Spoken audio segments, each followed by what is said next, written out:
Thank you very much.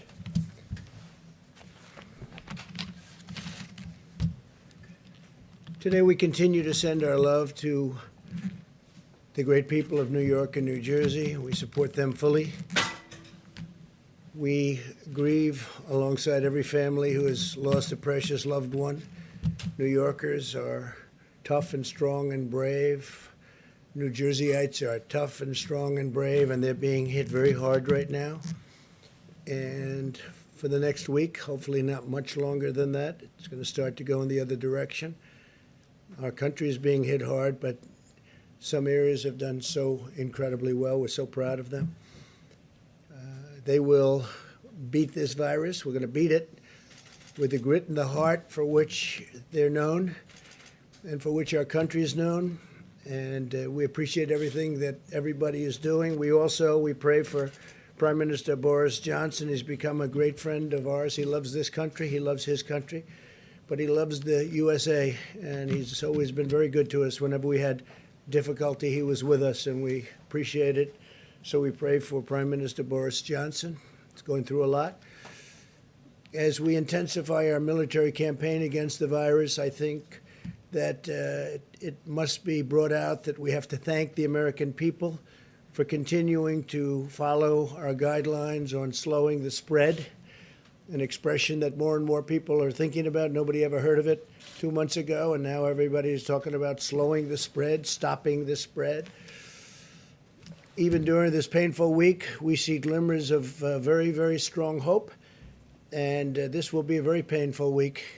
And next week, at least part of next week, but probably all of it. Look, if one person dies, it's a painful week. And we know that's going to unfortunately happen. This is a monster we're fighting. But signs are that our strategy is totally working. Every American has a role to play in winning this war. And we're going to be winning it. And we're going to be winning it powerfully. And we'll be prepared for the next one should it happen, but hopefully it won't. Our massive airlift operation for critical supplies, it's called Project Airbridge, continued today as 5 massive flights landed in the United States packed with personal protective equipment. And our nation's heroic healthcare workers will be the beneficiaries of that. 27 more flights are scheduled in the near future over the next couple of weeks.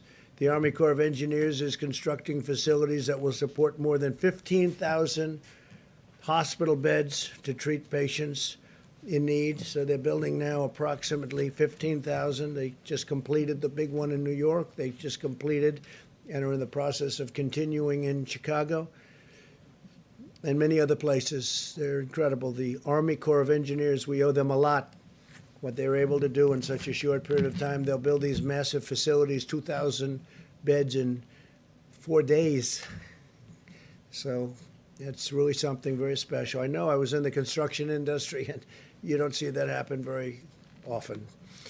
I want to remind governors and emergency managers that sharing real-time data with us about equipment and their needs is very important.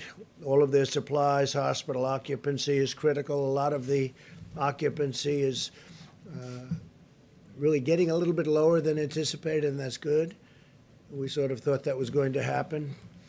And we're getting along very well with the governors. This whole situation with respect to talking to us about equipment and equipment needs, giving us a little bit of lead time, so important. All the supplies, we're getting it to everybody like they never thought possible, but will ensure that we can rapidly deploy federal assets where and when they're needed, especially on ventilators. We're actually getting some ventilators back. As you know, the state of California was great. They sent some back, which they won't need, and Washington State likewise. And we have some others coming back, so we're using them in areas we need them. We are pressing forward aggressively on the scientific frontier of the medical war. The companies I've spoke to, the 4 leading, I call them the genius companies, they're doing incredibly well with respect to cures and also with respect to a vaccine that's going to protect us, totally protect us. And they have some great potential. It's going to take a little while yet, but they have some great potential, some great early results. And the governor's been working hard, and we are working hard with the governors. There's been great coordination, especially over the last little while. We're giving them a lot of equipment, a lot of ventilators, but a lot of equipment of all types. And I will protect you if your governor fails. If you have a governor that's failing, we're going to protect you. But the governors are working well with us over the last period of time. Today, in our stockpile of ventilators, and again, we need the stockpile so we can immediately move them from place to place wherever the monster hits. It's a monster. We have 8,675 ventilators right now in stock, ready to move. And we have all sorts of incredible soldiers. Our military is going to move them should they be needed in, as an example, if we need additional in New York or the New York City area. You have state, you have city, and spoke to Mayor de Blasio, and we really have a great, well-coordinated campaign with Mayor de Blasio. It's been really good. Spoke to Governor Cuomo. There's been great coordination. So if they need something, we have it. If Louisiana needs something, we have it. Same thing with Michigan, same thing with Illinois. There are certain spots that are very hot, and we'll see what happens, but we'll know pretty much. We'll have time, and we'll be able to move it. In addition to the 8,675 ventilators, we have 2,200 arriving on April 13th. We have 5,500 arriving on May 4th. These are ones that we're building for the most part, and we have, as you know, great companies building them. Ford, General Motors, GE. We have really some great companies that are doing it. On May 18th, we have 12,000. On June 1st, we have 20,000. On June 29th, we have 60,000 ventilators coming, 60. So we have a total of 110,000 ventilators coming over a short period of time. I don't think we'll need them. Hopefully we won't need them. I don't think we'll need anywhere near them. But we'll have them for the future, and we'll also be able to help other countries who are desperate for ventilators. The UK called today, and they wanted to know would it be possible to get 200, and we're going to work it out. We got to work it out. They've been great partners, United Kingdom, and we're going to work it out for them. So they wanted 200. They needed them desperately. We now have 10 drugs in active trials, with 15 more soon to follow, as well as 2 vaccine candidates in active clinical trials. We'll do whatever it takes to secure needed medical supplies and bring more production of essential medicines back to our shores. We're doing that. We're bringing them back to our shores. A lot of these companies, they went a little bit haywire. They went away from this great country, and they had them produced elsewhere. So we're going to start bringing them back. I've been talking about that for a long time, not only with medical, but lots of other things. America continues to perform more tests than any other nation in the world, and I think that's probably why we have more cases. Because when you look at some of these very large countries, I know for a fact that they have far more cases than we do, but they don't report them. We've performed 1.87 million tests to date, so that's 1,870,000 million tests. Think of that, 1,870,000 tests to date. And now we're performing them at a level that nobody's ever seen before. As we announced yesterday, CVS testing sites in Georgia and Rhode Island will be using Abbott Labs' rapid 5-minute test. We're down to now 5 minutes. It's a 5-minute test so that people can get their results back very quickly. And we're actively engaging on the problem of increased impacts. This is a real problem, and it's showing up very strongly in our data on the African American community. And we're doing everything in our power to address this challenge. It's a tremendous challenge. It's terrible. And provide support to African American citizens of this country who are going through a lot, but it's been disproportional. They're getting hit very, very hard. In fact, while we have Tony here. I'd like to maybe have you come up and address that one, and then I'll continue. But if you could address that, it would be great, Tony, please. Yes, thank you, Mr. President. We have a particularly difficult problem of an exacerbation of a health disparity. We've known literally forever that diseases like diabetes, hypertension, obesity, and asthma are disproportionately afflicting the minority populations, particularly the African Americans. Unfortunately, when you look at the predisposing conditions that lead to a bad outcome with coronavirus, the things that get people into ICUs, that require intubation and often lead to death, they are just those very comorbidities that are unfortunately disproportionately prevalent in the African American population. So we're very concerned about that. It's very sad. It's nothing we can do about it right now except to try and give them the best possible care to avoid those complications. Thank you, Mr. President. Thank you very much. And Tony, I think you're going to have some pretty accurate numbers over the next few days, right? But they are they're very nasty numbers, terrible numbers. In total, 1,200 Abbott machines, Abbott laboratories have been fantastic, have been shipped now nationwide. Up to 500 more are being produced every week, and 50,000 testing cartridges are being manufactured per day. That means a lot of very fast tests.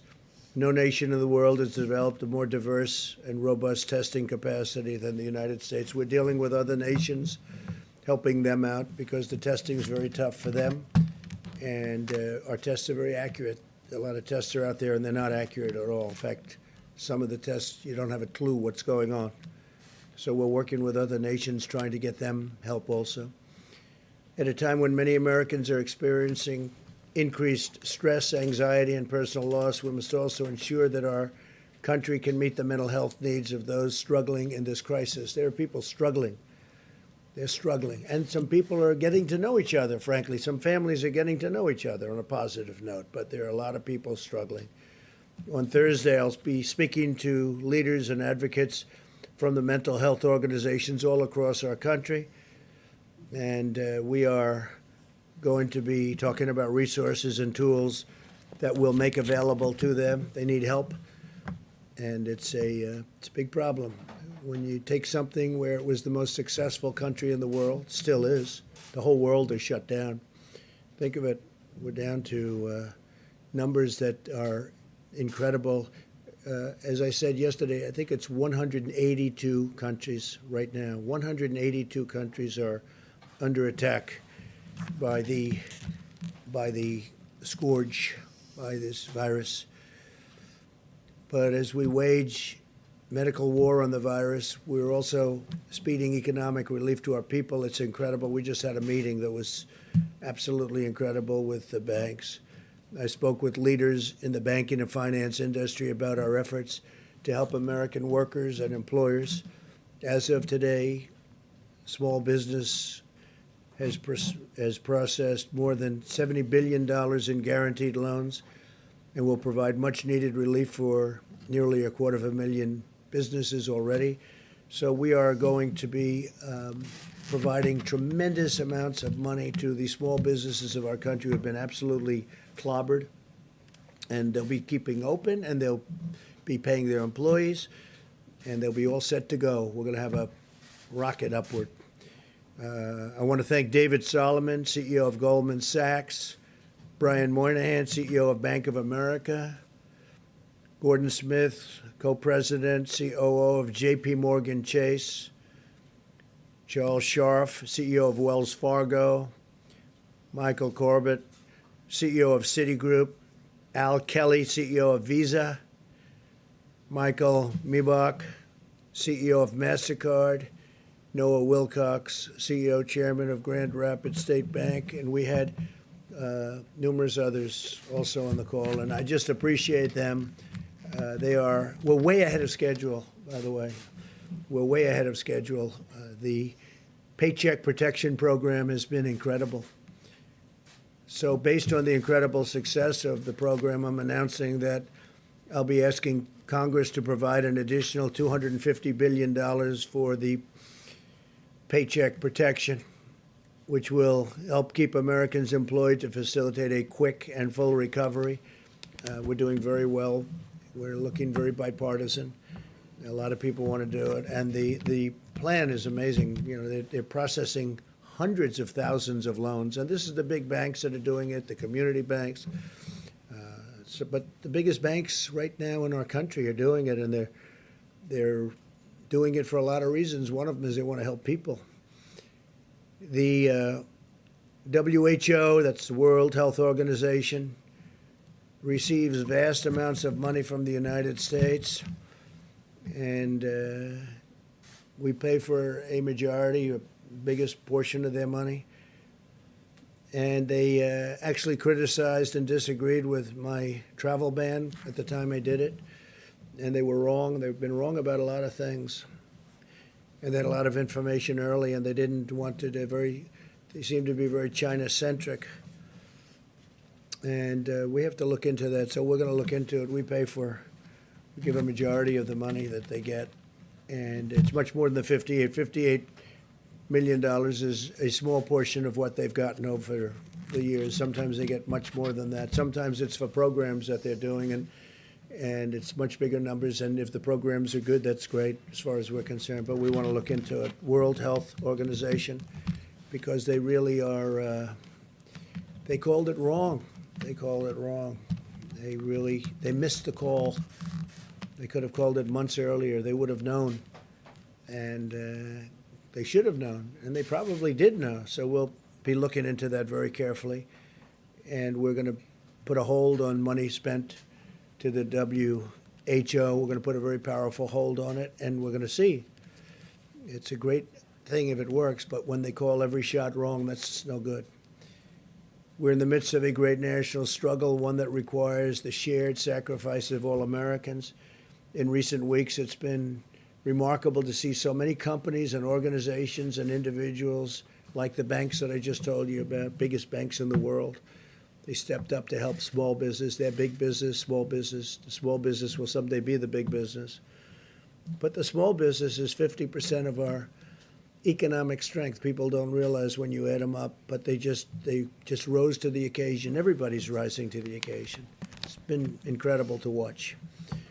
To honor and celebrate the extraordinary examples of patriotism and citizenship, I'm asking Americans to use the hashtag America Works Together when sharing stories of how we're all working together, getting through this ordeal in a fashion that nobody would have ever thought possible. It's been incredible, and that's why the numbers are so far much better. We want to keep it that way. If you look at the original projections, if we did nothing, it would be disastrous. If we decided to do something, we closed it down, had no choice. It was a good move. That was a good move. The early China move was a good move. The early Europe move was a good move. We had a lot of good moves, but closing it down was a big statement. It was a big, important thing. But we're looking to have far fewer deaths than originally thought, and I think we're heading in that direction, but it's too early to talk about it. I don't even want to talk about it now because we just want to work, and I think that people are doing an incredible job. The doctors, the nurses, the firefighters, the police, all medical people, what they're doing, the bravery that they're displaying is just incredible. Every citizen should take immense pride in the selflessness and all of the courage and compassion of our people, the workers, the people that are working, and construction workers going into hospitals, knowing nothing about this problem other than it's dangerous, and they go in there to rebuild sections of hospitals, and you have people in really big trouble right next door. They know nothing about it. All they know is they're going to get it done. They're going to fix that wing so they can have more people in there. It's incredible. But this is a national spirit that won our independence and settled the frontier and explored the horizons of space, and that's what we're doing. I mean, this is all new territory. It unlocked the miracles of science, and we're doing that. I wish you could have heard the calls I had yesterday with these great companies that come up with cures to diseases, and the success they've had over the last 15 years is really amazing. So I just want to thank all of them. They're working very hard. They're working with UK right now, and the UK doctors, hopefully helping with their great prime minister. But these people are really tremendous signs of success are staring us right in the face. I think we're going to have something that's going to be great in terms of vaccines and in terms of everything else that they're doing. Just helping, really helping us, helping the people of our country, and helping ultimately the people of the world. So I want to thank you all for being here. I will take some questions, and then I'm going to give it over to the Vice President, and they're going to go into great detail onto what we're doing and all of the successful supplies and medical equipment that we're getting. All of the ventilators, I've said it, but you can go over it in more detail if you'd like, but we're taking in and building thousands and thousands of ventilators, and they're very high quality. I said, you got to go for the quality, and these are quality companies doing it. So, because there is a big difference between a good ventilator and a not so good ventilator, Tony, right? We've seen that. And big difference. So we're going top of the line. Steve, please. The acting Navy Secretary submitted his resignation today, Motley. Why did that become necessary, and what role did you have in this, sir? Well, I had no role in it. I've heard, I don't know him, but I've heard he was a very good man. And it was the whole thing was a very unfortunate. The captain should not have written a letter. He didn't have to be Ernest Hemingway. He made a mistake, but he had a bad day. And I hate seeing bad things happen. Man made a mistake. But, you know, you shouldn't be writing letters, and you're in the military. You're the captain of a great ship, and you shouldn't be writing letters and sending them to many people. And then it gets out to the media. And, you know, the question is, how did it get out to the media? So there's a lot of bad things happened there. And I had heard he did because he didn't want to cause any disturbance for our country. So that was because he wouldn't have had to resign. I would not have asked him. I don't know him. I didn't speak to him.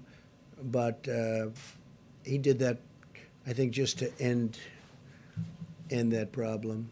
And I think in really many ways that was a very unselfish thing for him to do. What should happen now to Commander Crozier, who left? Well, they're going to look at that. I think the Secretary of Defense, as you know, is Mark Esper, and he's very capable. And I think he's looking at that right now. They're going to just take it under regular Navy channels to see what they want to do. But he made a mistake, but he shouldn't have done that. And your secretary probably shouldn't have said quite what he said. He didn't have to resign, but he felt it would be better for the country. So I think it will end it quickly. Yeah, so, Mr. President, a couple on the economic front. The $250 billion that was added today, or will be added for the small business loan program, brings it to $600 billion in total. Do you think that figure is enough? Might there need to be more down the line? You know, when you see hundreds of thousands of applications, don't forget they're for $3,000, for $7,000, some for a couple of million. I guess one of the banks said a couple of million. So they're for different, very varying amounts of money. And there's a limit on the top, and then there's really no limit on the bottom as to what it might be. But it's really popular. It's hundreds of thousands of applications. They really like it. What I like is it keeps these companies together, these little companies. Just like we're going to help the airlines and the big companies, we're going to help the little companies. And the banks are running. Nobody's equipped to do a thing like that, but the banks are equipped. So the banks are doing it. Big banks, small banks. We have many banks, community banks. And they're processing the loans, and they'll be able to watch it and make sure it's done properly. Talk today, sir, as well about potentially reopening the economy in the upcoming weeks. You mentioned the other day about a potential economic task force. Can you give us some sort of update as to where we're that may or thinking may about not... that, but we want to open up. We want to get it open soon. That's why I think maybe we're getting to the very top of the curve. I spoke with Governor Cuomo, and he seems to think that he's getting close, and I think a lot of people think that a lot of places are getting close. We want to start hitting the downside, and I think we're going to be doing. This is going to be a very difficult week, however. This week will be a very difficult week because that's the most difficult week when you're at that top position, and we'll see what happens. We'll see what happens. It does open up. What can the federal government do? Well, the federal government has done a lot, and it's going to do a lot. We want to. I really think that with the stimulus, we can be maybe even beyond. We're going to do perhaps infrastructure, which you wouldn't have gotten approved before, and now people are looking to do it. And the beauty is we're paying zero interest, or very close to zero interest. In some cases, we're paying actually zero, have no interest charge. And the dollar is very strong, and people are investing in the dollar. They want, the fact that we have the strong currency. We have the currency. Our currency is everything. And other companies, other countries want to be in our currency. So we're getting all of the investment wanting to come into the dollar. The dollar is the strength. The dollar is the whole ballgame. We have a strong dollar. Other currencies are going down, way, way down in some cases. You look at other countries, I won't mention them, but other countries are going down 22%, 25%, 28%, and it's very hard for them. That makes it much more difficult. With us, our currency is relatively now stronger than it ever was, or it was over the last few years relative to other countries. It's always relative to other countries, but our currency is very strong. So therefore, people want to invest. If we do a bond issue to do infrastructure, everybody wants a piece of that issue, even at zero interest. Yeah, please. Did you see these memos that reportedly Peter Navarro wrote back in January? When did you see them, and how does these memos sort of square with what you've often said that nobody could have predicted this? It sounds like he was predicting. I didn't see him, but I heard he wrote some memos talking about pandemic. I didn't see him. I didn't look for him either. But that was about the same time as I felt that we should do it. That was about the same time that I closed it down. I asked him about it just a little while ago because I read something about a memo. I said, "Did you do a memo?" I didn't see it. I didn't ask him to show it to me. He said, "Yes, I talked about the possibility of a pandemic." Nobody said it's going to happen, but there is a possibility. There always has been a possibility, but people wouldn't talk about it. But it was right about the time that I closed it down. And interestingly, the World Health Organization was not in favor of us closing it down. And if we didn't close it down, we would have lost hundreds of thousands more lives. So he did a good thing. Yeah. So at the time, though, when Peter Navarro did circulate those memos, you were still downplaying the threat of coronavirus in the U.S. You were saying things like, "I think it's a problem that's going to go away within a couple of days." It will go away. You said within a couple of days the cases will be down to zero. Well, the cases really didn't build up for a while, but you have to understand, I'm a cheerleader for this country. I don't want to create havoc and shock and everything else, but ultimately, when I was saying that, I'm also closing it down. I obviously was concerned about it because I closed down our country to China, which was heavily infected. I then closed it down to Europe. That's a big move, closing it down from China and then closing it down from Europe and then ultimately closing it down to the UK. So, and it was right about that time. But I'm not going to go out and start screaming, this could happen, this could happen. So, again, as president, I think a president has to be a cheerleader for their country. But at the same time I'm cheerleading, I'm also closing down a very highly infected place, specifically the location, as you know, in China that had the problems. And we're closing it down, but we close it down to all of China, then we close it down to all of Europe. Those were big moves, and it was right about that time. Sir, just a quick follow-up, Mr. President. Did you just Mr. learn President? about this today? Say it? You learned about the memo today? I read about it maybe a day ago, 2 days ago. Do you feel like someone in among your staff or Peter Navarro himself should have told you about the memo No, not earlier? at all. It was a recommendation. It was a feeling that he had. I think he told certain people in the staff, but it didn't matter. I didn't see it, but I did. I closed it down. I don't remember it even being discussed. We had a meeting where there were a lot of people. Most people felt they should not close it down, that we shouldn't close down to China, but I felt we had to do it. And that was at almost the exact same time as the memo. If you had read the memo at the time, how would that have changed the steps you took or the I statements don't think it that would have you made changed on because it? I did. I basically did what the memo said, and the memo was, the memo was pretty good memo from the standpoint that he talked, I guess, I didn't see it yet. He was saying that the U.S. warning that the U.S. could lose trillions of dollars and millions of lives. Well, you're not going to lose millions of lives, but you'll lose plenty of money. But I couldn't have done it any better because it was about the same time, and I closed it down to China. And just lastly, so you maintain confidence in him, in Peter Navarro? Of course I maintain confidence. He wrote a memo, and he was right. And I haven't seen the memo. I'll see it later on after this. But it didn't matter whether I saw it or not because I I acted on my own. I guess I had the same instincts as Peter. Peter's a smart guy, and he's a good guy, and he's done a wonderful job. But he wrote a memo, and I guess he talked to various people about it. But ultimately, I did what the memo, more or less what the memo said, just about the time the memo came out. I closed it down. I took a lot of heat. The World, Health Organization was very much against. They didn't like it. They actually put out statements about it. In all fairness to Joe Biden, he called me xenophobic. Like, I don't like China. I like China. I like the Chinese people are phenomenal people. So I was called xenophobic. I was called racist. How could I do a thing like this? Now, since then, Joe said that he was wrong, and he said that I was right. But I closed it down, and I was called names by some of the morning show hosts who don't have a clue what they're talking about. They're not smart people. And I was called all sorts of names when I closed it down to China. Now they try and hide that, the tape of them saying terrible things. But that was a great decision. If I didn't do it, if I didn't do that, we would have had hundreds of thousands more people dying. Yeah, please. You talked a lot about the WHO, and I was wondering, Dr. Fauci had discussed them earlier, so if I could ask you a question about... Well, he respects the WHO, and I think that's good, and he's worked with them for a long time. But they did give us some pretty bad play calling.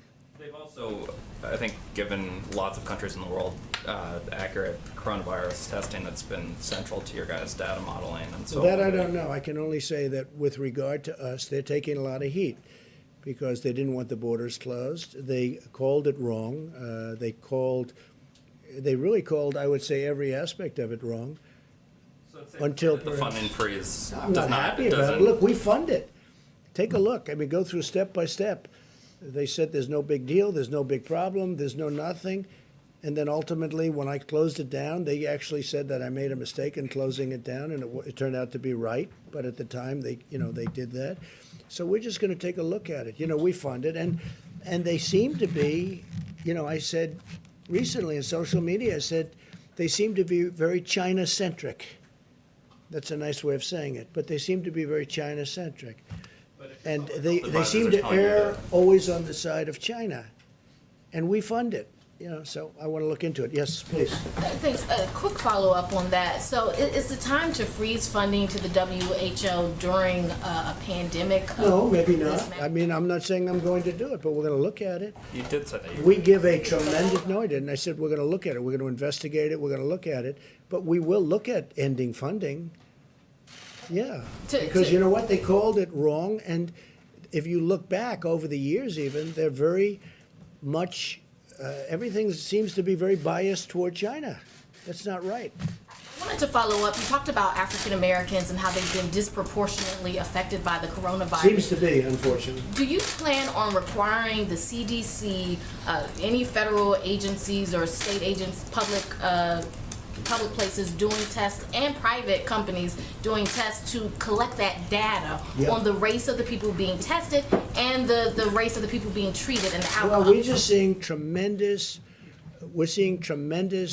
evidence that African Americans are affected at a far greater percentage number than other citizens of our country, because we're dealing with our country. Now we're looking at it from a worldwide standpoint. Tony Fauci is looking at it very strongly, but these numbers have started to come out, and they're very strong, and they're pretty obvious. I mean, You will you're release talking that. about. You will release that Sue, publicly. would you like to talk about that for a second, please? I think one of the things that we're going to be doing with our Medicare data is to do that analysis. We're going to look back at the last month or so and look at, related type illnesses going forward. We now have a code for coronavirus, so we can actually stratify by demographic information, so we can look at race as a factor. We can also look at what the underlying health issues are as well. So we'll be providing that data very shortly. But we will be doing that analysis. We're working on that very hard. This is something that's come up over the last, I hadn't heard this, and then over the last few days, this has come up more and more. And I don't mean by a little bit. I mean many times. It's a real thing. Now, we want to find cures. We want to find therapeutics. We want to find vaccines, because that will solve everybody's problem. But why is it that the African American community is so much, numerous times more than everybody else, and we want to find the reason to it. And Dr. Fauci, Seema, both of them, and others are working on this, and they're going to have very good, I would say over the next, in less than a week, I think you're going to have very good statistics. Couple of Do days, 2 something days. specifically aimed at those communities that are being hard hit, those black communities Well, that are we're being helping hard them hit. a lot.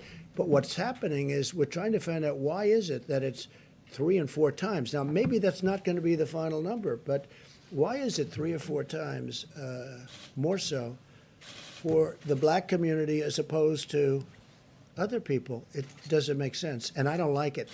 And we're going to have statistics over the next probably 2 to 3 days, okay? Mr. President, you said, Please, in the back. Thank you. I'd like to ask a question on behalf of myself and a colleague who couldn't be here due to social distancing.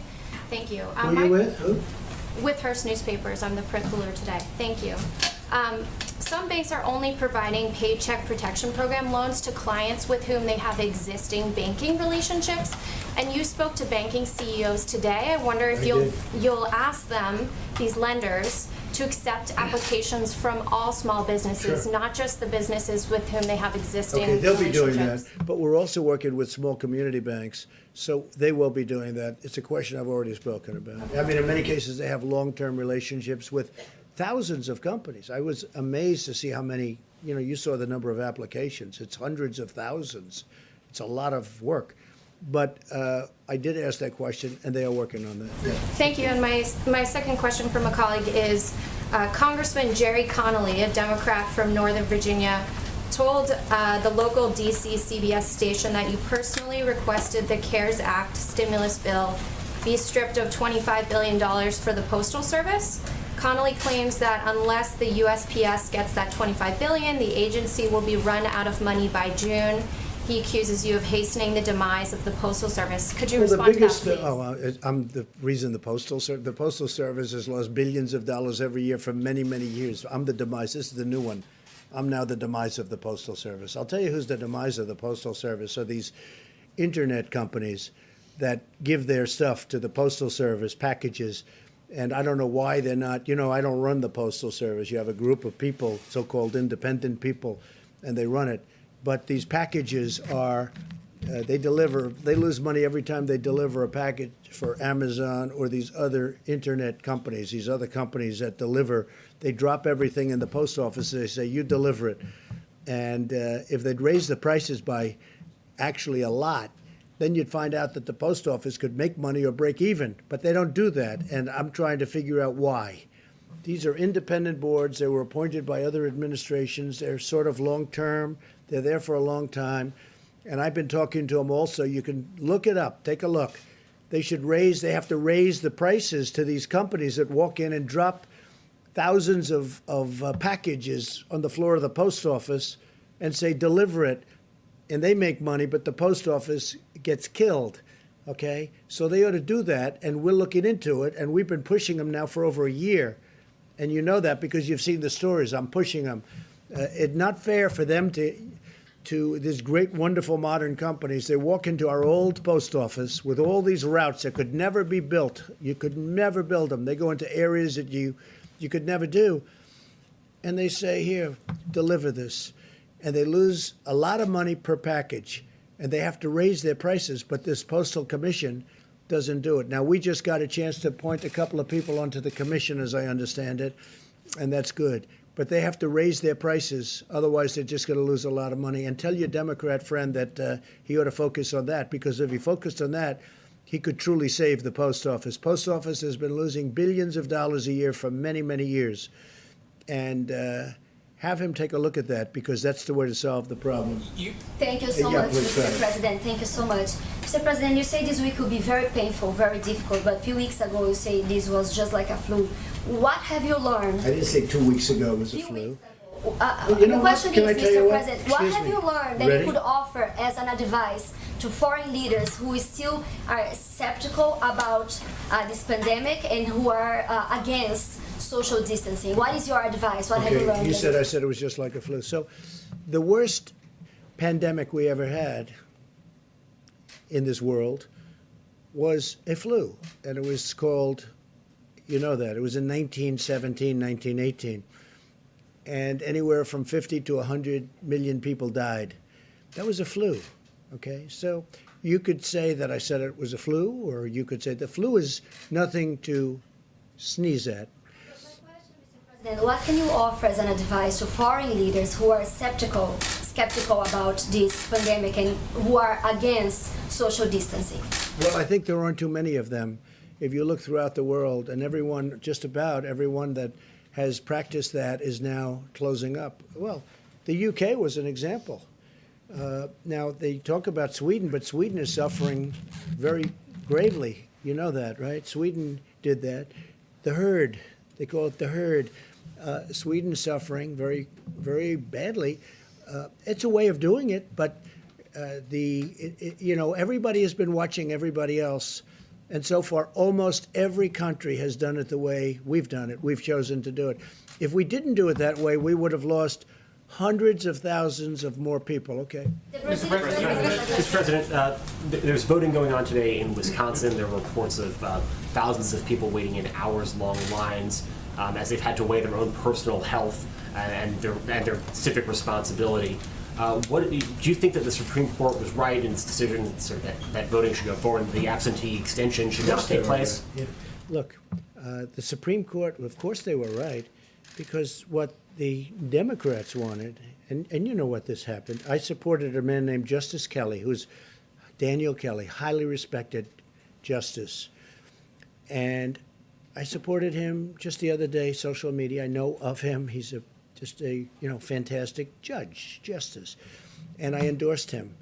And as soon as I endorsed him, they wanted to move the election. They didn't want to move the election. As soon as I endorsed him, the Wisconsin Democrats say, oh, let's move the election to 2 months later. They didn't mind having the election until I endorsed him, which is very interesting. And now they talk about, oh, safety, safety. Well, it was 15 minutes after I put out an endorsement that they said we have to move the election. They didn't want to move the election before that. The other thing they wanted to do, which is crazy, at the end of the election, they wanted to have 1 week for proxies to come in or mail ballots. Now, mail ballots, they cheat, okay? People cheat. Mail ballots are a very dangerous thing for this country because they're cheaters. They go and collect them. They're fraudulent in many cases. You got to vote. And they should have voter ID, by the way. You want to really do it right, you have voter ID. But the Democrats, and this was turned over in the Supreme Court yesterday, I give great credit to the court, they actually didn't want to have an election day. They wanted to have election day, and then a week after election day, you choose all these ballots come in, these mailed ballots come in. The mail ballots are corrupt, in my opinion, and they collect them, and they get people to go in and sign them, and then they're forgeries in many cases. It's a horrible thing. And so what happened is, the Democrats in Wisconsin, they had no problem with the election being today until I endorsed the Republican candidate, Justice Kelly, Daniel Kelly. And as soon as I endorsed him, they went crazy. They went crazy. And you know that's true. And now all of a sudden, because go back 2 weeks, go back 2 days, they didn't want to move the election. They were having the election. They were fine because they thought they were going to win the election. Then I endorsed him, and all of a sudden they think they're not. Now I understand there are lines that go back a long way. I hope they're going to vote for Justice Kelly. Okay. Mr. President, do you think that Americans should choose? No.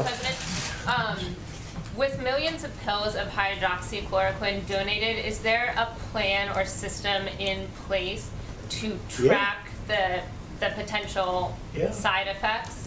Well, you saw There the have representative. been serious harm, so is there a plan to Is there a track plan? the side effects? The outside side of effects. clinical The side effects are the least of it. You have people dying all over the place, and generally the side effects are really with the Z-Pack, having to do with the heart. The Z-Pack, that's the antibiotic, not with the hydroxychloroquine.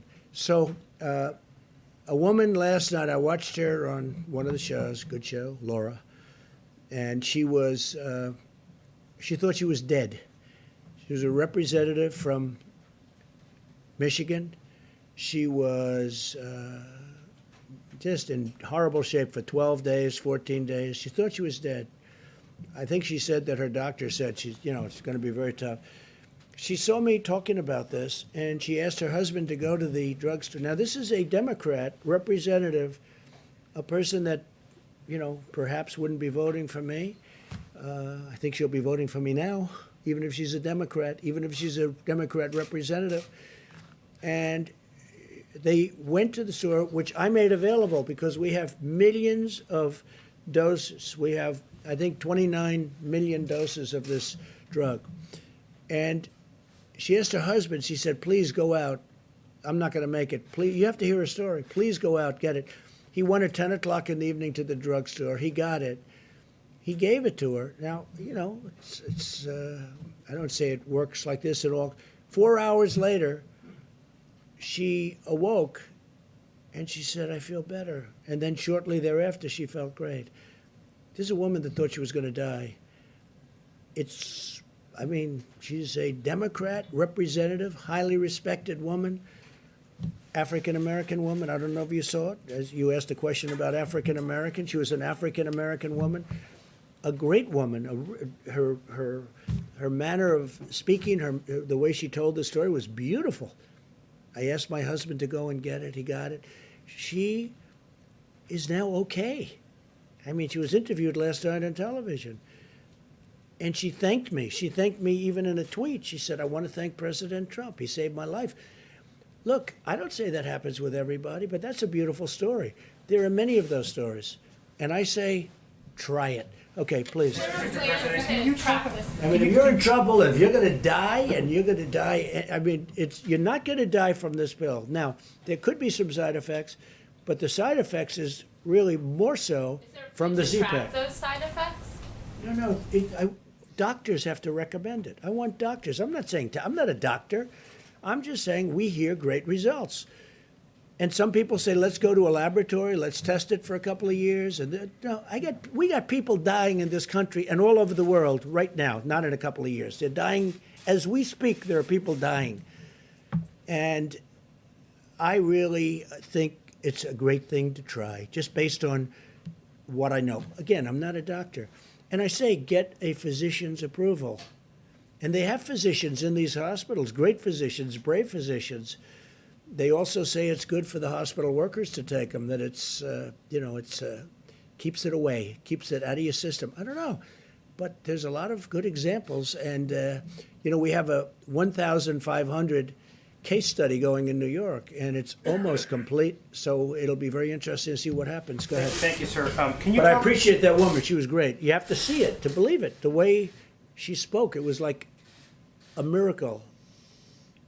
And this was not a fan of mine, but she's a fan of mine now, and I'm very honored by it. Go ahead. Thank you, sir. Can you talk about your decision to remove Glenn Fine from the Pandemic Response Accountability Committee? And does that move and some of the criticism you've leveled at IGs, how does the American public have confidence that there'll be oversight? Well, we have a lot of IGs in from the Obama era, and as you know, it's a presidential decision. And I left them largely. I mean, changed some, but I left them. But when we have, reports of bias, and when we have different things coming in, I don't know Fine. I don't think I ever met Fine. I heard the name. It wasn't an Obama. I heard the name. I don't know where he is. Maybe he was from Clinton. Okay, you check that out. Okay, maybe he's from Clinton. But we did change him. But we changed a number. We have about 7 nominations in, I believe. We put 7 very, very highly qualified people for the IG position. And, that's a decision that I could have made 3 years ago, and I could have made 2 years ago. And but we're putting in, not so much for him, we're putting in 7 names. I think it was 7, and they're going in now. Yeah. Mr. President, when you talk about the WHO being China-centric, what exactly are you talking about? Is it because China is underplayed how many I victims don't know. they've They had? seem to come down on the side of China. Don't close your borders to China. Don't do this. They don't report what's really going on. They didn't see it, and yet they were there. They didn't see what was going on in Wuhan. They didn't see it. How do you not see it? They didn't see it. They didn't report it. If they did see it, they must have seen it, but they didn't report it. Please, go ahead. Mr. President, just turning back to the voting in Wisconsin and those long lines, who will be responsible and who should be held responsible if people get sick after they voted? Look, all I did was endorse a candidate. I don't know anything about their lines. I don't know anything about their voting. I love the state. But you also encouraged I people to won get out the and vote state. today as well. Will you take some of the responsibility if some of those I people won the get state, sick? which is rare for a Republican to do, but I won the state of Wisconsin. I'm going to win it again because we've been great to the people of Wisconsin, as you know, with our policies, and they like me and I like them. But all I did was endorse a candidate that's highly qualified, very respected person. And all hell broke loose as soon as I did that. And then all of a sudden they want to change. Before I endorsed them, they didn't want to change this voting area. There was no problem with the Democrats voting until I endorsed the candidate. Then they said, let's move it 2 months. Let's move it 3 months later. Safety, safety, safety, right? All of a sudden they want safety. Well, before I did the endorsement, they didn't talk about safety. It was fine for months. For months, it was fine. It was always going to be. And now I endorse, and they want safety. So, you know, that sounds. Thank you. Just to follow up on that, how does the election, them holding this election in Wisconsin line up with the social distancing recommendations that have come from your Well, there you administration? have to ask the people that you have a Democrat in Wisconsin as governor. Ask him. That's his problem. Okay, he should be doing it. Again, some governors fail, and I won't let them fail because when they fail, I'll help. But that's run by Democrats right now. Okay? It's run by Democrats. You had a great Republican. Is it possible to socially distance when you're voting? You're going to have You crowds. have to speak to the governor. What you should do is call the governor of Wisconsin and ask him that question. But also ask him, how come it was okay to do this until I endorsed the candidate? And as soon as I endorsed him, these lines are formed, and I hear, Mike, the lines are through the roof. So, you know, hopefully they're going to vote for the right candidate. Yeah, please. Mr. President, can I just check in on oil again today? I was wondering if... Oil? Yeah. if Where there's- is it today? Well, I was wondering if you... No, where's the price? Give me the price. I'm not sure, to be honest. How can you ask a question when you don't know the price? I'll look it up for you. Okay, let me do somebody else then. Go ahead. You were highly critical of mail-in voting, mail-in ballots for voting. I think a mail-in few minutes voting ago, is but horrible. you voted by It's mail corrupt. in Florida's election last month, didn't you? Sure, I could vote by mail for the... How do you reconcile Because I'm that? allowed to. Well, that's called out of state. You know why I voted? Because I happen to be in the White House and I won't be able to go to Florida to vote. the But let me difference just between say, mailing within well, there's a state or big mailing difference outside the between state? somebody that's out of state and does a ballot and everything sealed, certified, and everything else. You see what you have to do with the certifications. And you get thousands and thousands of people sitting in somebody's living room signing ballots all over the place. No, I think that mail-in voting is a terrible thing. I think if you vote, you should go. And even the concept of early voting is not the greatest because a lot of things happen. But it's okay. But you should go and you should vote. I think you should go and you should vote. You look at what they do, where they grab thousands of mail-in ballots and they dump it.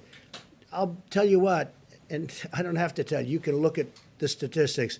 There's a lot of dishonesty going along with mail-in voting, mail-in ballots. You've encouraged state officials to buy their own medical equipment, but federal officials are kind of swooping in and scooping up those orders. How That's are you not right. ensuring that it's I've being been hearing that distributed so long. fairly? And is Well, there we're more getting transparency? great prices on equipment. We're getting great prices on equipment, and we're helping the states. And the governors are very thankful. Mike Pence had a call yesterday with every governor was on the call, and it was like a love fest. They're very happy. I don't know if they tell that to the press. Some of them don't.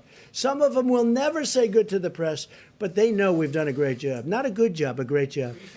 Because state officials are widely No, saying no, I that. think sometimes it does. And what we say is, let us know, and we will immediately drop out of the bidding.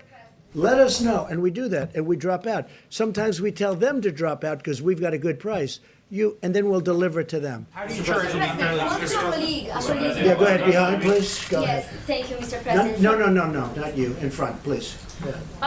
Some states have had trouble with getting accurate death counts, particularly because of lack of testing or no uniform. Did you see death counts? Yes, because of lack of testing and no uniform system to put that into. When you say death counts, I think they're pretty accurate on the death count. Somebody dies, I think the states have been pretty accurate. No testing. That's a big deal, what you're just saying. No, the death counts, I think they're very, very accurate. I do say this, I think if you look at China and if you look at some of these very large countries, when you talk about cases, number of cases, I would be willing to bet they have more cases than we do, but they don't do the testing like we do. But you look at, you look at some of these certain countries, and I would be willing to bet a lot that they have more cases. But we're more accurate. and our testing is done very accurately, and we've got a good process. Did you have one? Yes, please. Mr. President, Oh, yeah. you have been very consistently supportive of a payroll relief tax. A what, payroll? Payroll relief. Now, I know you're still busy trying to implement phase 3, but as we move towards phase 4, are there still obstacles to that? Because that would put money in American pockets, like consistently. Yeah, you're right. I would love to see a payroll, good questions. I would love to see a payroll tax cut. And I think on behalf of the people, it would be quick. Now, it's a longer term, it's a longer time because it's over a period of a year or whatever you want to make it. But I would love to see a payroll tax cut. There are many people that would like to see it as a permanent tax cut, payroll tax cut. Stopping it from Well, the Democrats right now are stopping it. What are their reasons? I don't know. I don't know. Maybe they think it's good politics to stop it. But you'd get a lot of people, a lot of money immediately.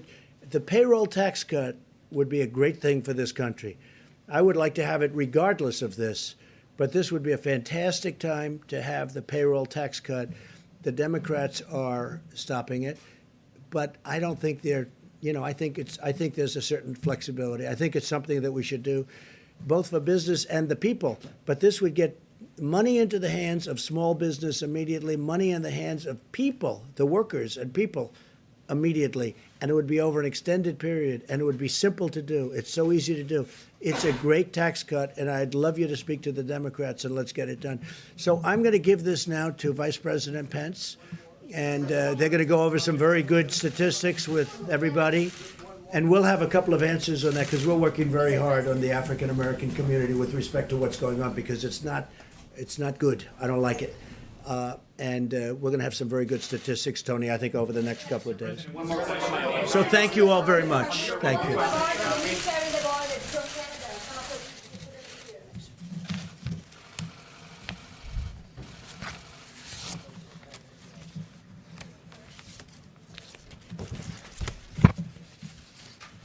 Thank you all. A few updates, and then I'll introduce Dr. Deborah Birx to talk about what we're seeing around the country, what the data is telling us.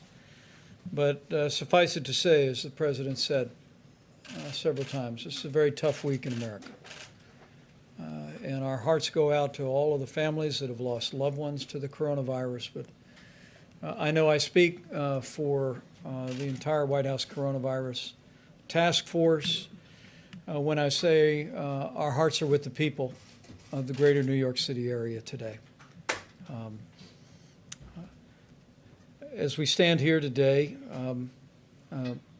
in the midst of heartbreaking numbers of losses in New York City, I also want to assure the American people that there's reason for hope. As Dr. Birx will enumerate in just a few moments, despite the increase in losses, as Governor Cuomo articulated today, hospital admissions continue to decline. And in our report early this morning from Dr. Birx, we continue to see evidence of stabilization in some of the areas around the country of the most significant outbreak. The New York metro area, including New Jersey, Long Island, and Connecticut. New Orleans metro area, Detroit, Boston, Chicago, and Denver, as Dr. Birx will explain, continue to give evidence of stabilization, which in a very real sense is evidence that the American people are putting into practice the social distancing, the President's guidelines for our nation.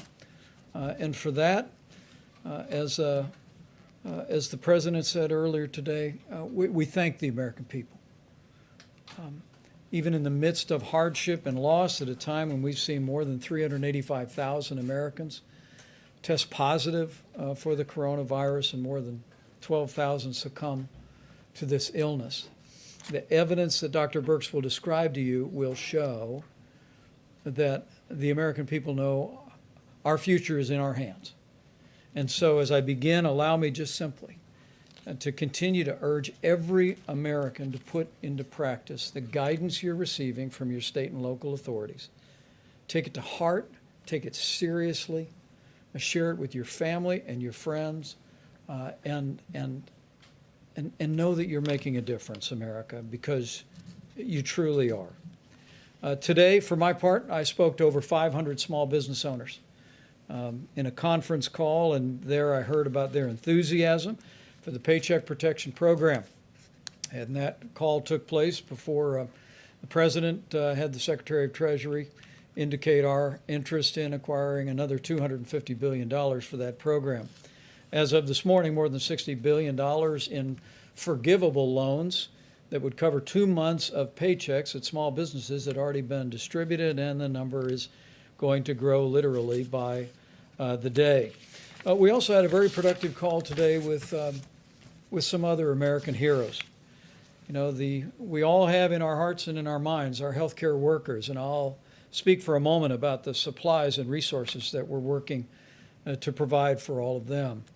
But right below our healthcare workers are all the people that are working in critical infrastructure around the country, and some of the most important people are working in food supply. I mean, from the farmers and the ranchers to our processors, to our distributors, to our truckers, to our grocers.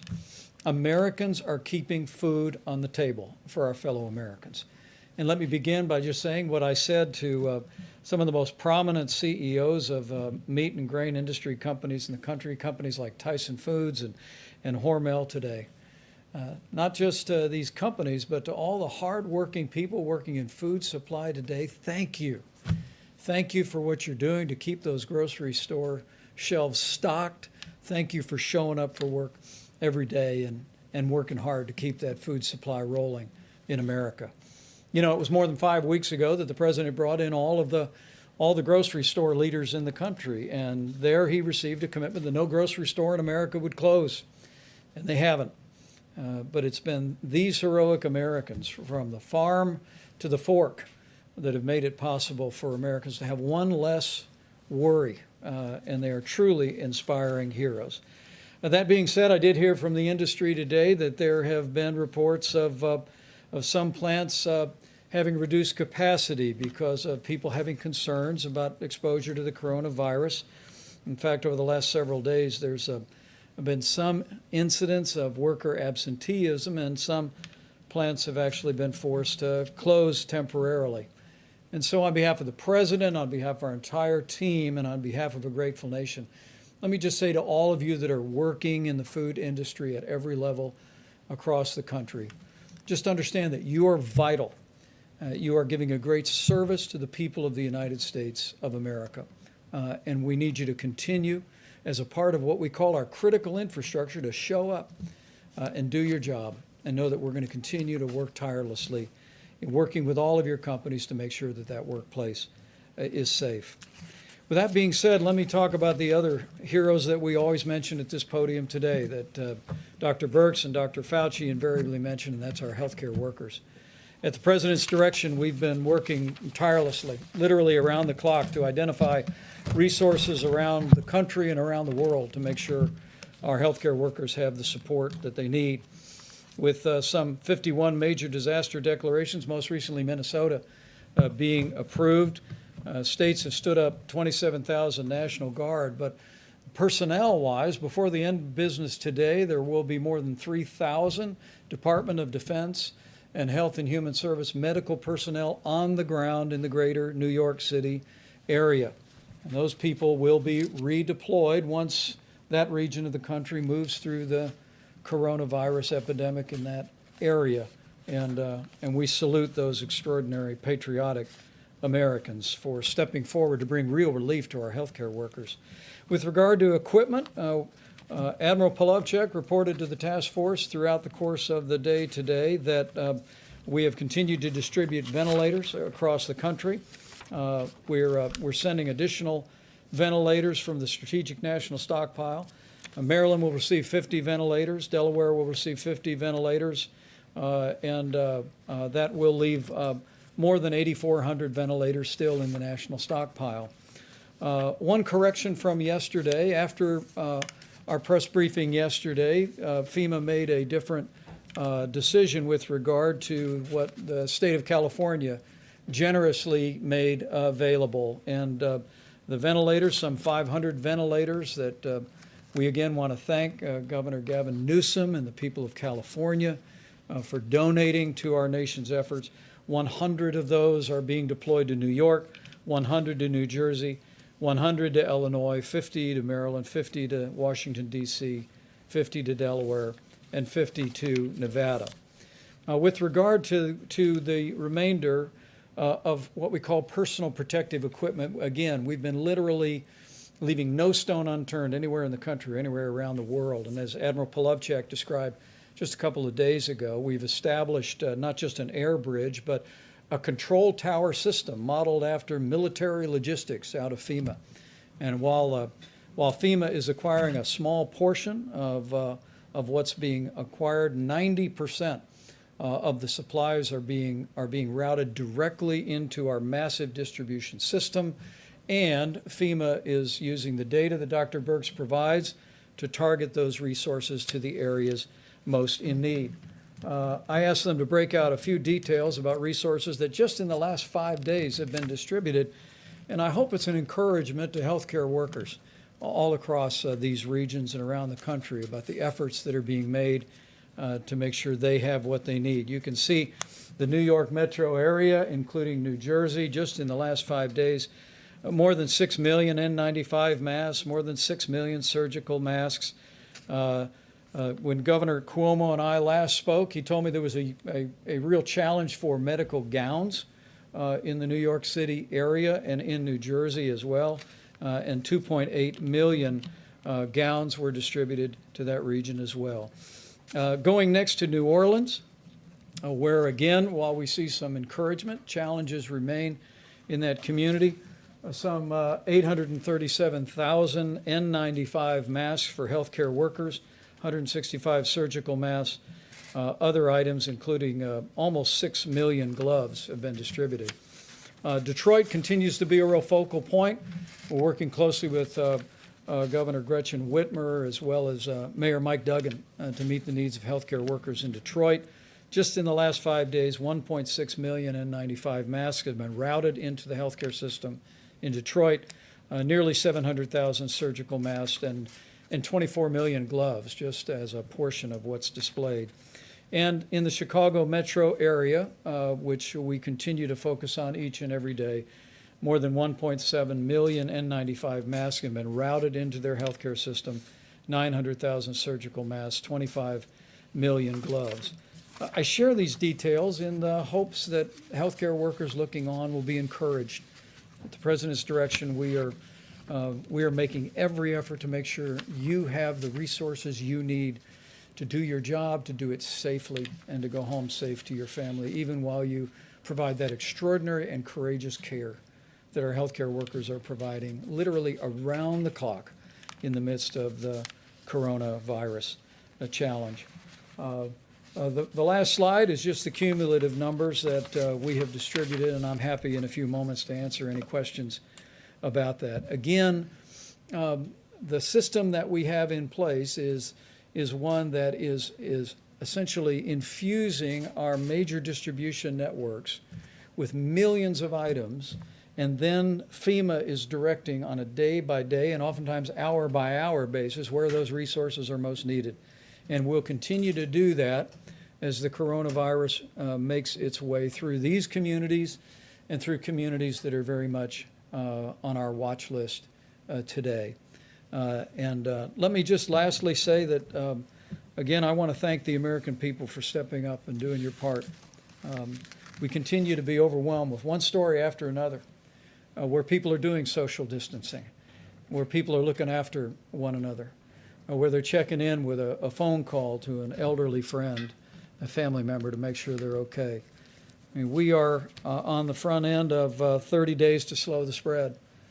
And I will tell you, as a non-scientist up here, that I see glimmers of hope in the early numbers that we're seeing come out of the greater New York City area, New Jersey, even New Orleans and Detroit and Chicago. There does appear to be, as Dr. Birx will explain in more detail, there does appear to be evidence of leveling, evidence of progress, but this is exactly the time for all of us to redouble our efforts to do everything each and every one of us can, not just to protect our own health and that of our family and our loved ones, but to do our part to ensure that we lessen the impact of the coronavirus on America as a whole, but even more importantly, that we lessen the impact on lives by ensuring that we do our part to make sure that no one that is vulnerable is unnecessarily exposed to this virus.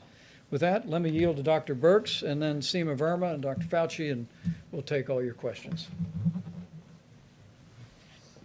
Thank you, Mr. Vice President. So hopefully you can see from those numbers that we've taken a data-detailed approach, really bringing the power of granular data to the supply chain and moving supplies based on really what you would call burden of disease and need. If I could just start out by not just going to the numbers at the beginning, but really talking to the community of health advocates, to the community that works on the social determinants of disease and the communities of the historic Black colleges and universities. We really need to improve messaging, and I'm asking them to help us increase the messaging around this. We don't want to give the impression that the African American community is more susceptible to the virus. We don't have any data that suggests that. What our data suggest is they're more susceptible to more difficult and severe disease and poorer outcomes. And we really need to make sure that every household is aware of what it's going to take to protect the individuals in that household that have pre-existing conditions. We could call on the indigenous nations, the real tribal leaders, to also be working very closely to protect the elders of their communities.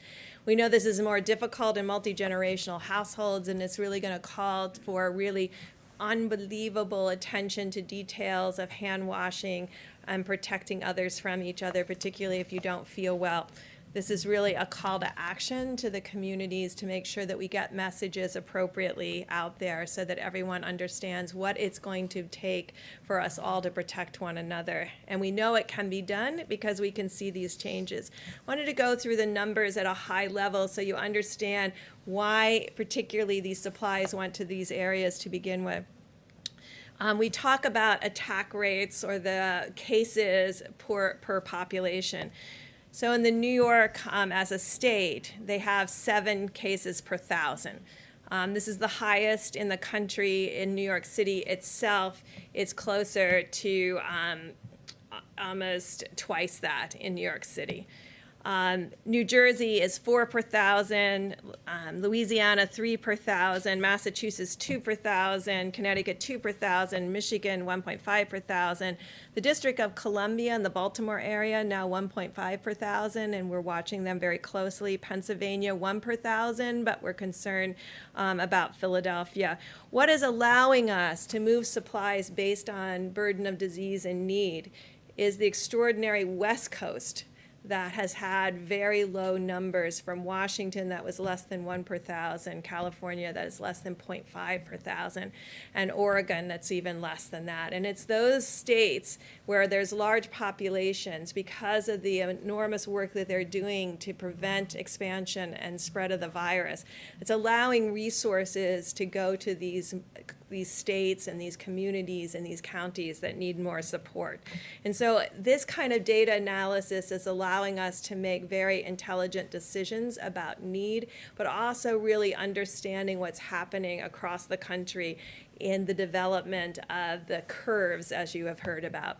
And so we do see, and I know you heard me caution that over the weekend, sometimes there's decreased case reporting, and so there were increases in a series of communities on Monday. We're seeing that stabilize again, and when you look over 3 days, you're starting to see that we may be actually in a series of communities outside of New York and New Jersey and Connecticut, creating a much flatter graph. A much flatter curve. So you saw New York and the increase, and then you saw, we're hoping, as Governor Cuomo and the mayor has described, that they're getting to a steady state where the next outcome is going down.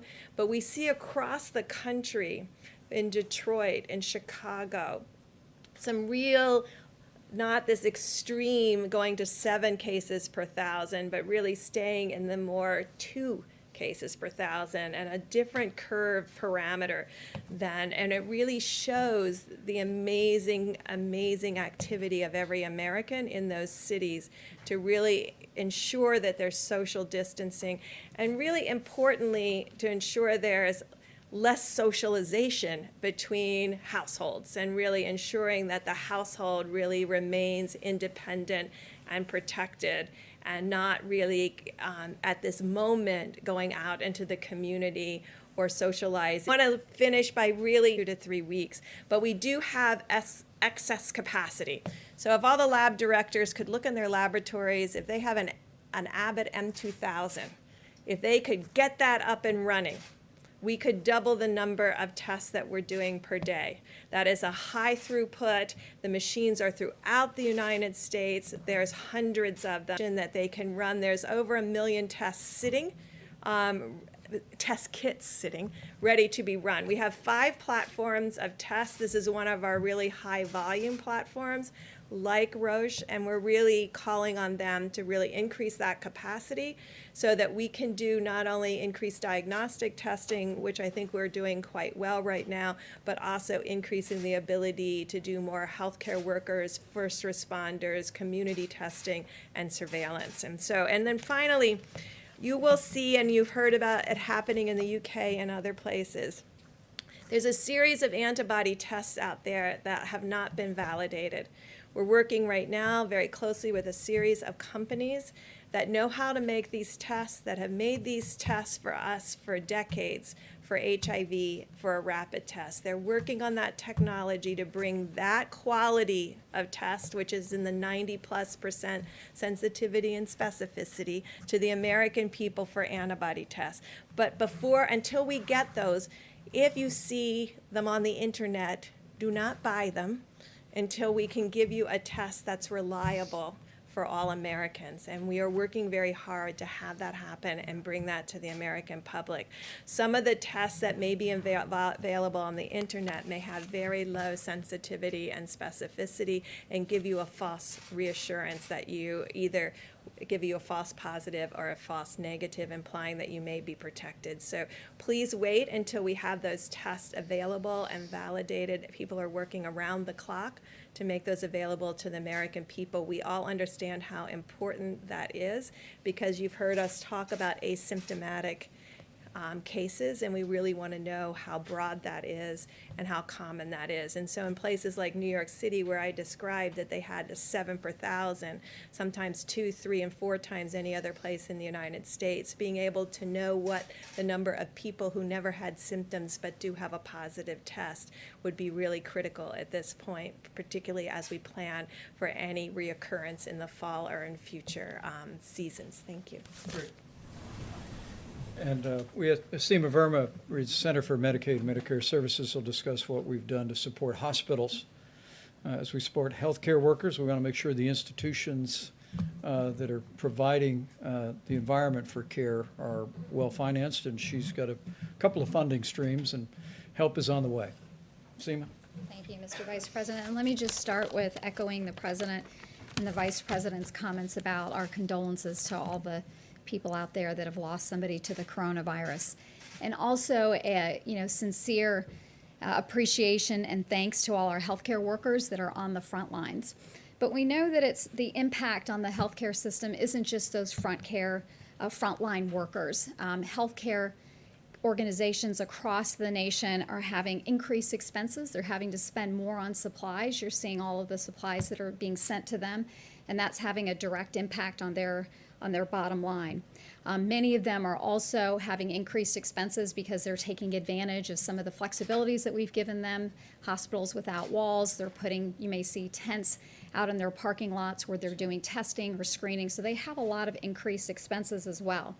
Other healthcare organizations are not performing essential surgeries or other services. A lot of them are moving to telehealth, and that represents lost revenue for these healthcare organizations across the country. And so the President has asked us to address this issue. About 10 days ago, we put out something called accelerated payments that we do in the Medicare program, and it allows us to advance payments to providers based on their historical Medicare revenues that they receive. So just in 10 days, we've been able to provide payments to providers. We had about 25,000 requests. We've processed about 70% of these. It's happened in about 5 days, and the total on that is about $34 billion that we've managed to put into the healthcare system. But those are essentially loans. The President has asked us to go further with this and to start the implementation of the CARES Act. That provides $100 billion to the healthcare system. You've heard Secretary Azar talk about the focus on some of those dollars going towards the uninsured, but the President wants us to accelerate getting those dollars out. And so this week we will be putting out another $30 billion, which are grants. This is going to be based on Medicare revenue. There are no strings attached, so the healthcare providers that are receiving these dollars can essentially spend that in any way that they see fit. Also, this is going to be done in a very easy, simplified way for many of our healthcare providers. We actually do direct deposit with them, and so those dollars will just go right into their bank accounts. For other providers, all it's going to require is some very simple registration, and we'll be able to give them that money as well. So we're expecting that to happen this week. The other thing to note is that this is not a first-come, first-served basis. Because we are basing this on their Medicare revenue, they will get these dollars. So even if it takes a few days, there shouldn't be any panic in the system as well. The other thing to recognize here is that our priority was on getting these dollars out as quickly as possible. We heard that from the many healthcare providers across the country that weighed in on this. They said the most important thing was to get these dollars out as quickly as possible.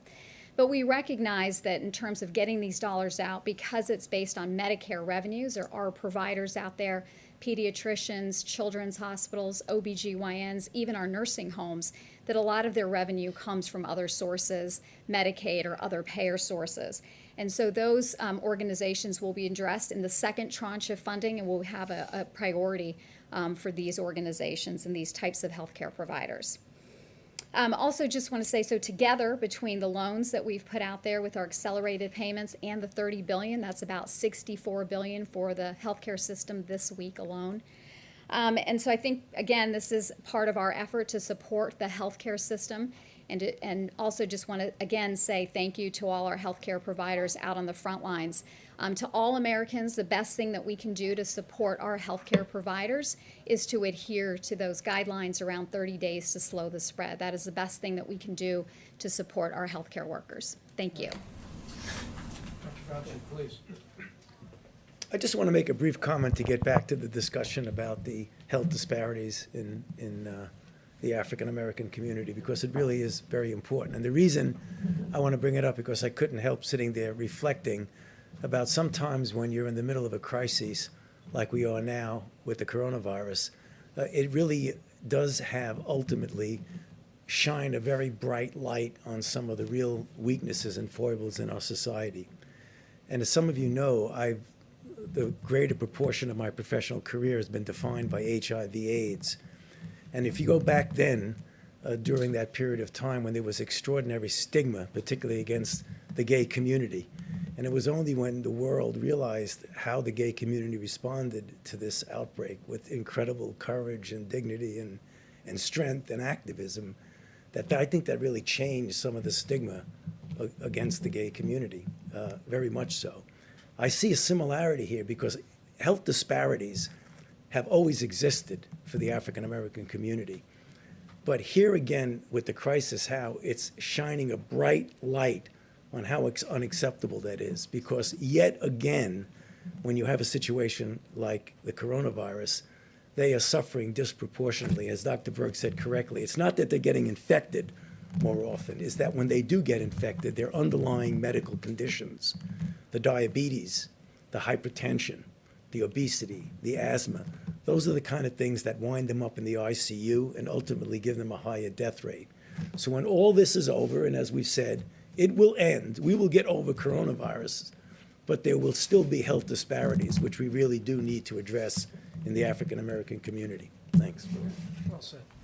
Questions for our panel, please. Yeah, for Mr. Vice President, and then a question for Dr. Birx as well. Sure. On the ventilator issue, with 8,400 of them in the stockpile and tens of thousands more coming, why are states like California and Washington needing to send ventilators to other states, and is that smart if they might need them later on?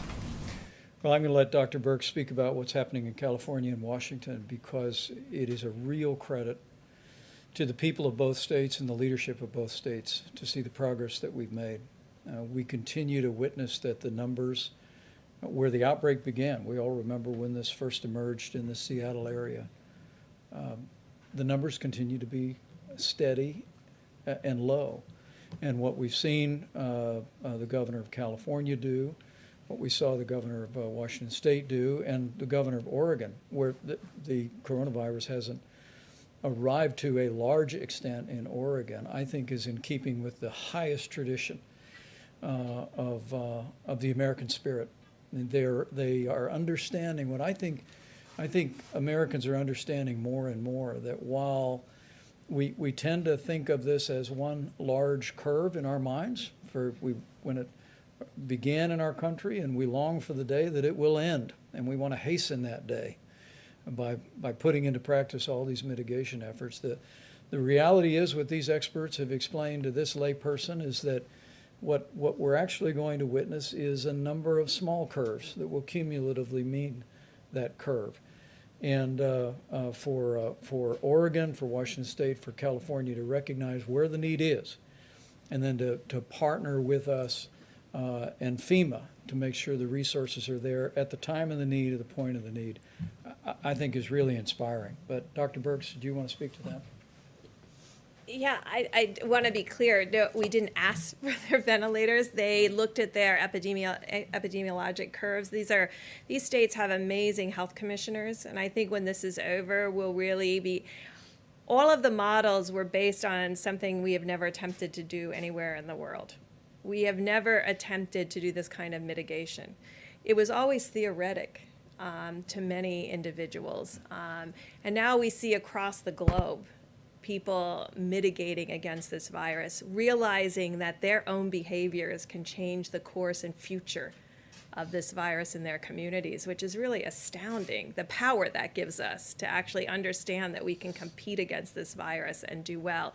And so I think their governors and their health commissioners looked at their curves, looked at their hospitals, looked at their ICU, and looked at their needs, and then decided that they didn't need those at this time and wanted to make it available for other states that were in more of that 2 per 1,000, 3 per 1,000, 4 per 1,000, and 7 per 1,000. And I think we'll learn a lot from other states and other communities to really understand how to do this better next time. And I think this is what will teach us, because we've never attempted anything like this, at least in my lifetime, where we've had, these 30 days to stop the spread. I mean, we've not ever put out information like that.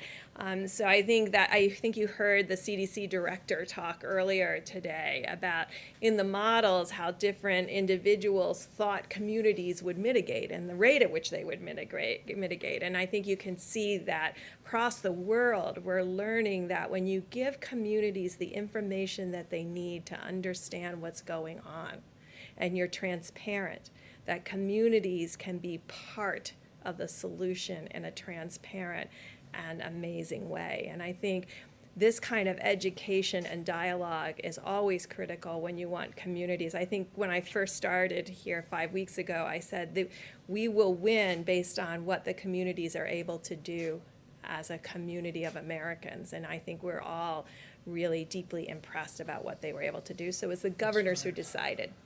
The testing backlog, I just had a quick follow-up question on that. How close are we to getting into that 24-hour window you've talked about being very important?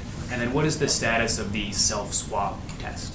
So we're tracking all of that very closely. I use my time here to appeal to people specifically, the health educators, the health advocates, because I know the power with them. But to my lab directors, I really need the Abbott M2000 online, because that means we can do an extra 100,000 tests a day, and there's enormous power in that.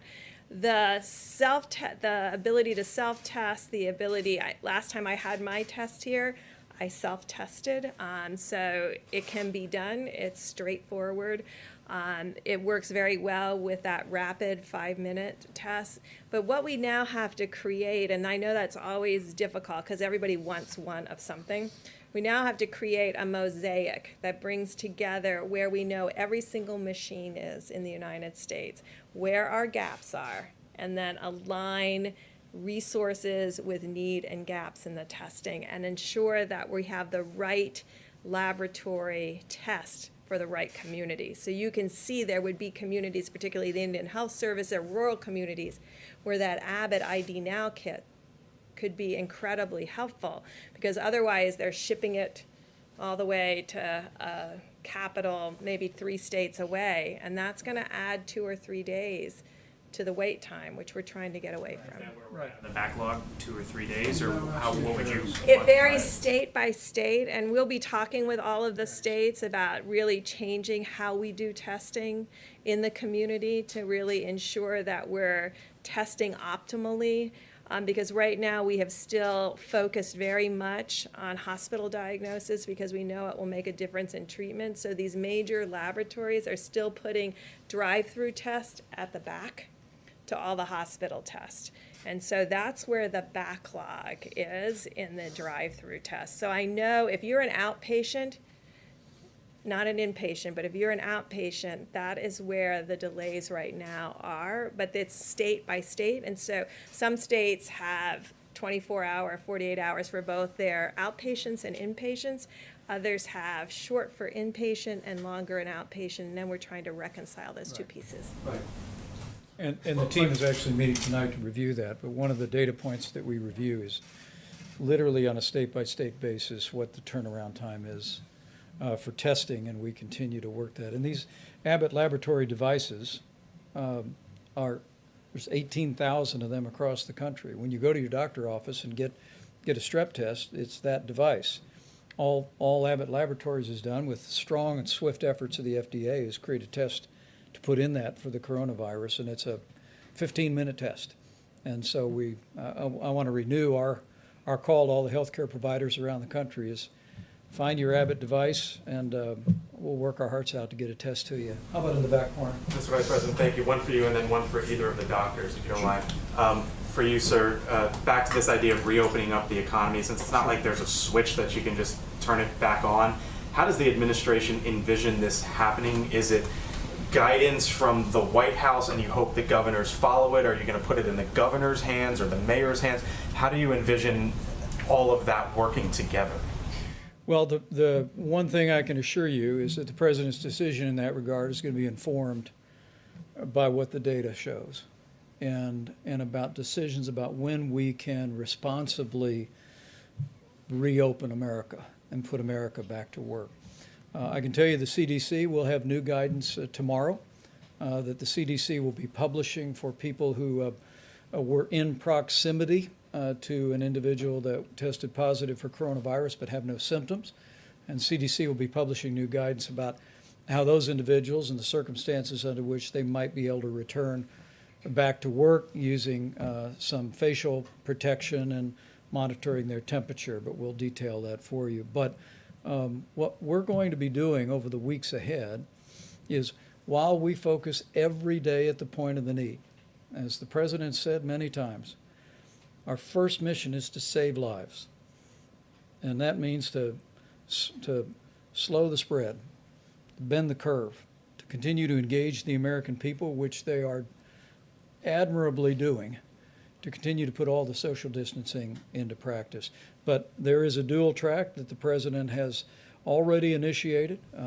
Some of the best minds here at the White House are beginning to think about what recommendations will look like that we give to businesses, that we give to states, but it'll all, I promise you, be informed on putting the health and well-being of the American people first. Dr. Burks? Either for Dr. Burks or for Dr. Fauci. Or do either of you want to take that? Or? Go ahead. Secondly, as a lot of parents are sitting home with their kids, and they've been home with their kids for weeks now, and they're wondering, maybe resigned to the fact that maybe their kids aren't going back to school this year, but are looking ahead. What do you think summer camp holds, and what do you think the start of next school year holds? If you could look down the line, do you think those start on time? Do you think school next year starts on time? Can I say a word on behalf of teachers, since I'm married to one? There you go. My wife was all day yesterday at the elementary school she teaches at, loading up about 500 bins of art supplies for kids. And she's just one of millions of teachers across this country who find themselves having to distance teach kids. And I'm proud of Karen, but relatedly, I'm proud of every teacher in this country. Secretary of Education was here not long ago talking about our efforts to expand distance learning resources, even in K through 12. To all the teachers who are out there, we just want to say thank you.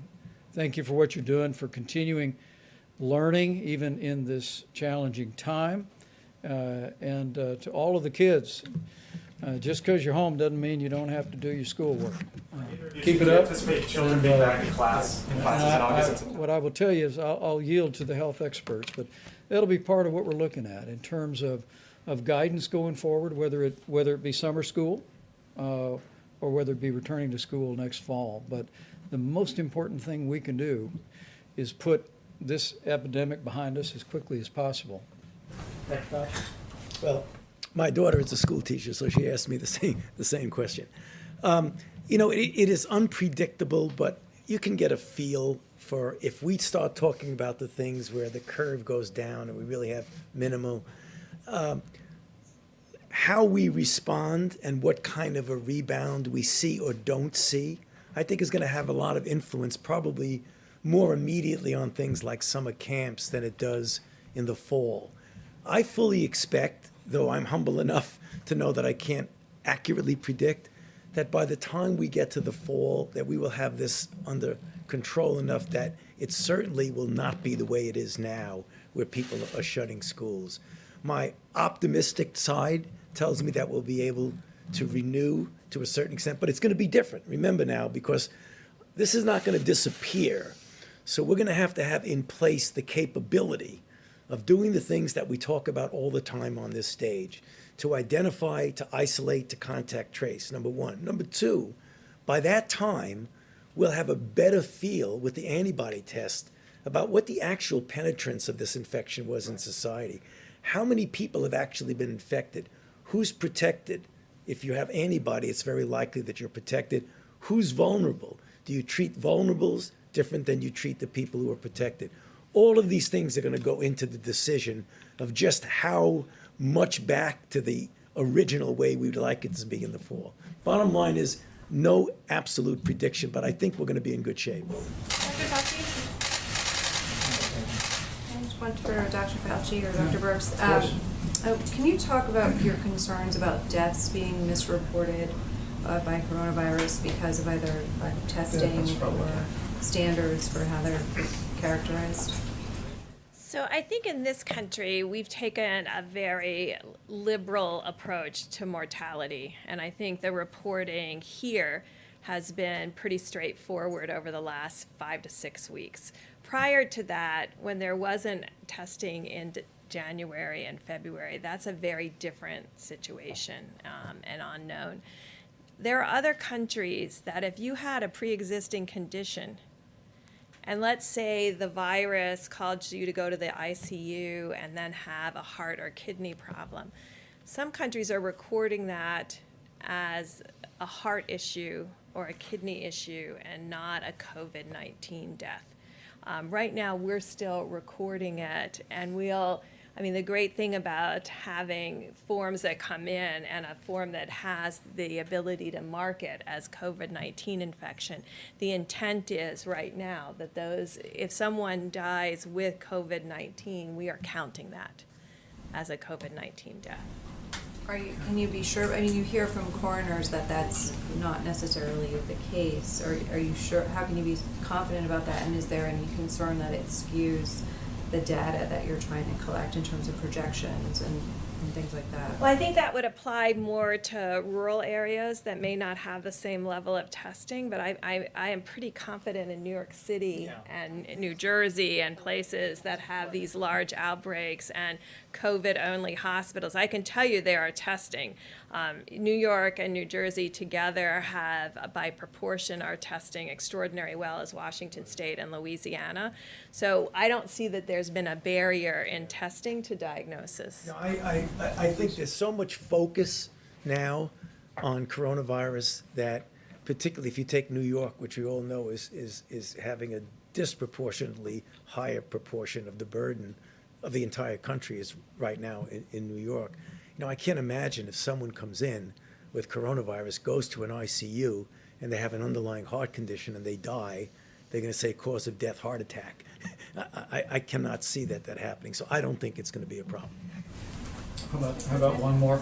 A question for Dr. Fauci on the virus hitting Black communities the hardest. I mean, these numbers are staggering. Louisiana and other states are reporting 40 to 70% of deaths are African Americans. Do you expect that pattern to continue nationwide? Some states have not even reported their data yet. I can't be confident to predict patterns, but the underlying reason why that is happening doesn't change from state to state. So you expect it to get worse? No, I expect that when African Americans get infected, given the disproportionate disparity of the underlying conditions that lead to complications like the ones I mentioned, I expect that we will still see the pattern that when you look at the proportion of people who get into serious trouble and die, again, it's going to be disproportionate towards the African Americans. I do expect that. And is the federal government now leading the charge in collecting this information from the states, and when will it be made public? Yes, the answer is yes. It will be public as soon as you get enough data to be able to make a meaningful statement. So can we expect this week or a couple of days? The task force has assigned that to several members of the team. We're assembling that data now. It is a great concern for us, and but it's probably a good reminder that we have to be especially careful around people with serious underlying health conditions. Because we've said it many times from this podium over many weeks, that the risk of serious illness from the coronavirus remains low for the average American. But for anyone from any community that has a serious underlying health condition, particularly senior citizens with serious underlying health conditions, the risk of tragedy is very real. And so we're going to be very diligent about studying this and providing information and guidance in accordance with our best scientists. But I do want to say to each and every American, the President's coronavirus guidelines for America about wash your hands. If you're sick, stay home. If you can work from home, if you're not in critical infrastructure like our incredible healthcare workers or all those heroic people working to keep food on the shelves at our grocery stores and keep medicine at the pharmacies, we ask you to work from home if you can. Avoid unnecessary travel.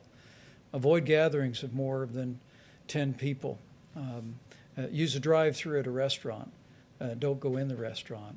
Not just to protect your health, but to protect those of every community, of every background in this country who may have underlying conditions that make them susceptible to tragic outcomes. That's how we can all do our part to slow the spread and to protect our most vulnerable. And the American people are doing it, and as we continue to do that, we will hasten the day that we put the coronavirus in the past and we reopen America and put America back to work. Thank you all. We'll see you tomorrow.